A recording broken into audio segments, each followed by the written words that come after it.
Illegal ವೇನಲ್ಲಿ 16 ಜನಕ್ಕೆ 24 ಜನಕ್ಕೆ ಇದು ಅವ್ಯವಹಾರ ಆಗಿದೆ ಅಂತೇಳಿ ಗೊತ್ತಾದ ಮೇಲೂ court ಆದೇಶಗಳ ನಡುವೆನೂ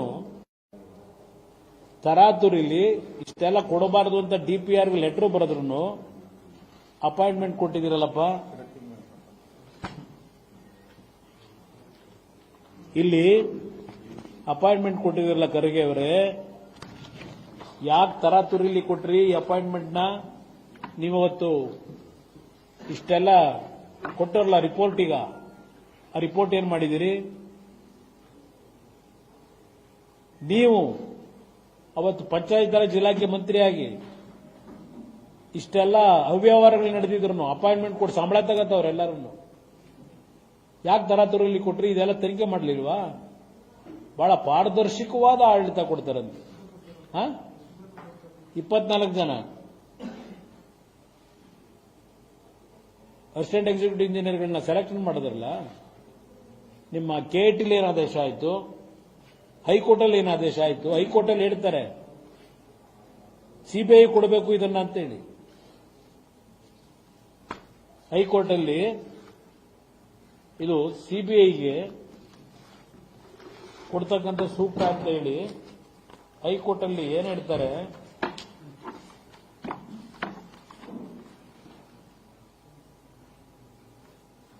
Mr. Lakshminarayan and Bhagwan, learned senior advocates appearing for the petitioner, insist that the investigation should be handed to the CBI and not to any state agencies. ಹೈಕೋರ್ಟಲ್ಲಿ ಆಗಿರೋ ಚರ್ಚೆ ಇದು. ಅದಕ್ಕೆ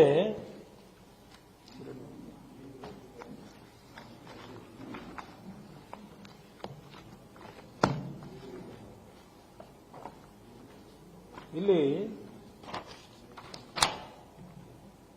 overall order in the high court of Karnataka,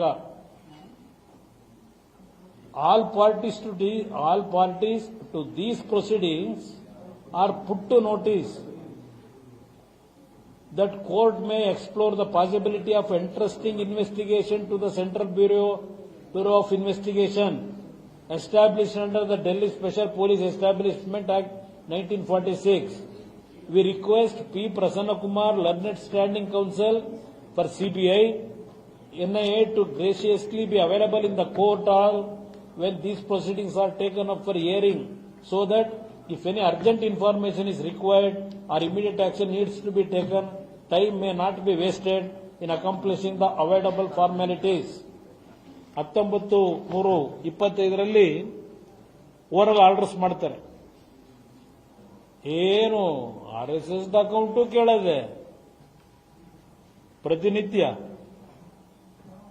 ಯಾವ account ಕೇಳಿ ಏನ್ರಿ ನೀವು ಮಾಡಿರೋ ಕೆಲಸಕ್ಕೆ ನೀವೇನು ಉತ್ತರ ಕೊಡ್ತೀರಿ? ಏನಾದರೂ ನಿಮಗೆ ಅಲ್ಪ ಸ್ವಲ್ಪ ನಿಮ್ ನಾಲಿಗೆ ಪದಬಳಕೆ ಮಾಡುತ್ತಲ್ಲ, ಆ ನಾಲಿಗೆ ಗೌರವ ಕೊಡಬೇಕು ಅಂತೀರೋ ಯು ಮಸ್ಟ್ ರಿಸೈನ್ ಇಮಿಡಿಯೇಟ್ಲಿ.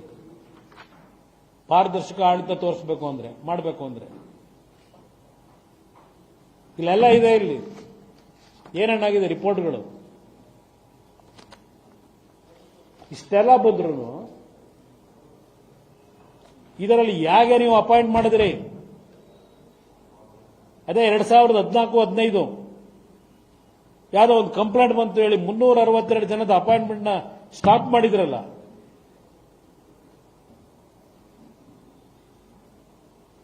ಇದನ್ನ ಯಾಕಪ್ಪ ಕೊಟ್ಟೆ?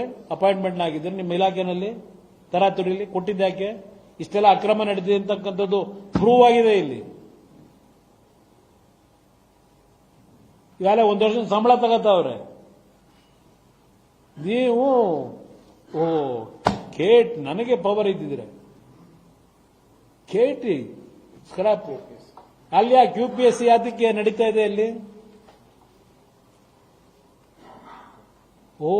ಏನು ಇವರ ಲೀಡರು ಡೆಲ್ಲಿ ಒಳಗೆ ಯುವಕರಿಗೆ ನ್ಯಾಯ ದೊರಕಬೇಕು. ಏನ್ ದಿನ ಹೊಡೆದಿದ್ದ ಲೆಕ್ಚರ್ಗಿರಿ. ಇಲ್ಲೇನು ಮಾಡ್ತಾ ಇದ್ದೀರಿ? ಬೀದಿಲಿ ನಿಮ್ಮ ಅಪಾಯಿಂಟ್ಮೆಂಟ್ಗಳು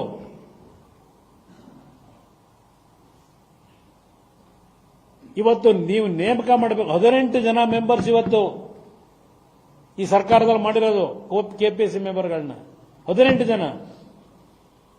ಯಾವ ಆಧಾರದ ಮೇಲೆ ಮಾಡಿದ್ರಿ ನಿಮ್ಮ ಸಚಿವ ಸಂಪುಟಗಳಲ್ಲಿ?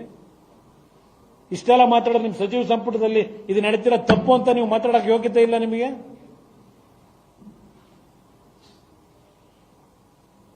ಜ್ಞಾನೇಂದ್ರ ಕುಮಾರ್ ನಾನು ಗಮನಕ್ಕೆ ತಂದು ಹೇಳ್ಬಿಟ್ಟು ಹೋಗವನೆ ಬರ್ತಾನೆ 2 ದಿವಸಕ್ಕೆ. ನೀವೇ ಅಲ್ವ ಹೇಳಿಕೆ ಕೊಟ್ಟಿರೋರು? ಗೃಹ ಇಲಾಖೆ ನಿಮಗೆ ಗೊತ್ತಿಲ್ವಾ? ಎಲ್ಲವನ್ನಂತ ಗೊತ್ತಿಲ್ವಾ? ಈಗ ಅಲ್ಲಿ ಎಷ್ಟು ಶಿಸ್ತುಬದ್ಧವಾಗಿ ನಿಮ್ಮ ಇಲಾಖೆ ನಡೀತಾ ಇದೆ, ನೀವು ಬಂದ ಮೇಲೀಗ. ಹೆಚ್ಚಿನ ವಿಡಿಯೋಗಳಿಗೆ ಪ್ರತಿಧ್ವನಿ ಯೂಟ್ಯೂಬ್ ಚಾನೆಲ್ ಸಬ್ಸ್ಕ್ರೈಬ್ ಮಾಡಿ, ಬೆಲ್ ಐಕಾನ್ ಕ್ಲಿಕ್ ಮಾಡಿ.